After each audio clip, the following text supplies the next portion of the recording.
রোজা এবং ঈদের লম্বা ছুটির পরে বাচ্চাদের স্কুল কিন্তু 2-1 দিনের মধ্যে খুলেই যাবে। স্কুল খুললে বাচ্চার মায়েদের প্রধান টেনশন হচ্ছে বাচ্চাদের স্কুলের টিফিন। তো হ্যালো এভরিওয়ান, আসসালামু আলাইকুম, welcome back to my new blog. তো ঘরে যদি এরকম 2-3 পিস পাউরুটি থাকে, আপনিও কিন্তু আপনার বাচ্চাকে মজার এই টিফিনটি বানিয়ে দিতে পারেন। তো আমি এখানে প্যানে সামান্য পরিমাণ মাখন দিয়ে আমার পাউরুটিগুলো এখানে দিয়ে দিচ্ছি। মানে আমার যে কয় পিস লাগবে বা আমার 4 পিসই ছিল, এই 4 পিস দিয়ে কিন্তু আমি আপনাদের রেসিপিটি করে দেখাবো। তো এই 4 পিস পাউরুটিকে আমি মাখনের মধ্যে মানে প্যানে হালকা লাল করে একটু টোস্ট করে নেব। এপিঠ ওপিঠ উল্টে পাল্টে সুন্দর করে ভেজে নিতে হবে যেন পাউরুটিটা ক্রিস্পি হয়। বাচ্চারা কিন্তু একঘেয়েমি খাবার একদম পছন্দ করে না। আমরা তো বেশিরভাগ সময় বাচ্চাদেরকে পাউরুটি দিয়ে বিভিন্ন ধরনের জেলি বা হচ্ছে নাট্রেলা এগুলো দিয়ে থাকি। তো একবার এরকম করে দিবেন, দেখবেন বাচ্চারা খুশি হয়ে যাবে। তো পাউরুটিটা ভাজা হয়ে যাওয়ার পরে আমি কিন্তু এটাকে তুলে নিয়েছি। এর মধ্যে আমি সেম প্যানে আবার সামান্য পরিমাণ মাখন দিয়ে আগে থেকে একটা ডিমকে আমি মরিচ, কাঁচামরিচ আর সামান্য লবণ দিয়ে মিক্স করে এখানে ভেজে নিব। এবং এটার মধ্যে এটা যখন হালকা একটু হয়ে আসবে, এটার উপরে আমি কি করব, ওই যে ভেজে রাখা পাউরুটির 2 পিস জাস্ট পাশাপাশি সমান করে রাখবো।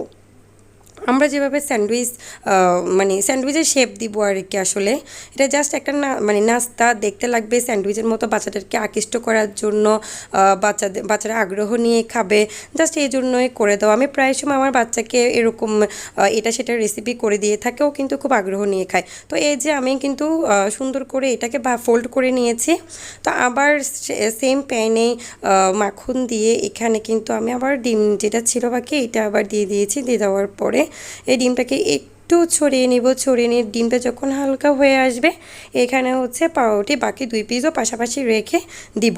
এরপর কিন্তু এটাকে সুন্দরভাবে উল্টে দিব। উল্টে দিয়ে ডিমটা থাকবে কিন্তু মাঝখানে, হ্যাঁ। তো এই যে দেখুন, আমি কিন্তু ওইটা উল্টাতে গিয়ে ভেঙে গেছে, ঠিকঠাক উল্টাতে পারিনি। তো সমস্যা নেই, আমি এটাকে একটু সুন্দর করে ভাঁজ দিয়ে নিব। এই যে এইটা কিন্তু সুন্দর করে প্যানে এপিঠ ওপিঠ ভেজে নিব। দেখুন, দেখতেই কিন্তু বুঝে যাচ্ছে এটা কতটা ক্রিস্পি হয়েছে। দেখুন কতটা সহজে, হাতে যদি জাস্ট 2 থেকে 3 মিনিট সময় থাকে, আপনিও কিন্তু এই মজার নাস্তাটি খুব কম উপকরণে বানিয়ে নিতে পারেন। বাচ্চাদের সকাল অথবা বিকেলের নাস্তায় বা স্কুল টিফিনে খুব সহজেই কিন্তু এই নাস্তাটি বানিয়ে দেওয়া যায়। তো আমি এখানে স্যান্ডউইচের শেপ করে কেটে নিচ্ছি, জাস্ট বাচ্চাকে একটু আকৃষ্ট করার জন্য। সে এমনিই কিন্তু দেখে লোভে পড়ে হলেও কিন্তু খেয়ে নিবে। অনেক বাচ্চারাই কিন্তু খাবার নিয়ে খুব তালবাহানা করে না। তো এই যে ছোটোখাটো এই খাবারগুলো নিয়ে যখন এক এক দিন এক এক রকমের এক্সপেরিমেন্ট করা যায়, বাচ্চারাও কিন্তু আগ্রহ নিয়ে খায়।